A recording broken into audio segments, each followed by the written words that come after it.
আগামী ২৬ তারিখ লোকসভা নির্বাচনকে সামনে রেখে সোমবার বিকেলে সুকান্ত মজুমদারের সমর্থনে জনসভা করলেন রাজ্যের বিরোধী দলনেতা শুভেন্দু অধিকারী। এদিন তিনি একাধিক বিষয় নিয়ে রাজ্য সরকারকে তুলোধনা করেন। বালুরঘাট লোকসভা কেন্দ্রের কুমারগঞ্জ ব্লকের মোহনা এলাকায় এদিনের সভাতে উপস্থিত ছিলেন বিজেপির প্রার্থী সুকান্ত মজুমদার, বিজেপির জেলা সভাপতি স্বরূপ চৌধুরী, বালুরঘাটের বিধায়ক অশোক কুমার লাহিড়ী, তপনের বিধায়ক মুত্রাই টুডু এবং গঙ্গারামপুরের বিধায়ক সত্যেন্দ্রনাথ রায় সহ অন্যান্য বিজেপির নেতৃত্বরা।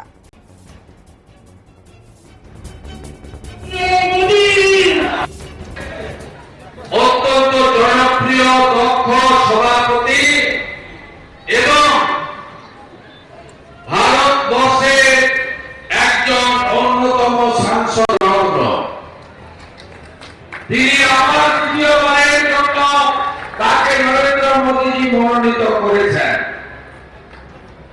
বয়সে তরুণ, শিক্ষাবিদ, গোটা দেশের মধ্যে সবচেয়ে বেশি প্রশ্ন লোকসভায় করেছেন তিনি আপনাদের প্রার্থী, আমাদের প্রার্থী ডক্টর সুকান্ত মজুমদার।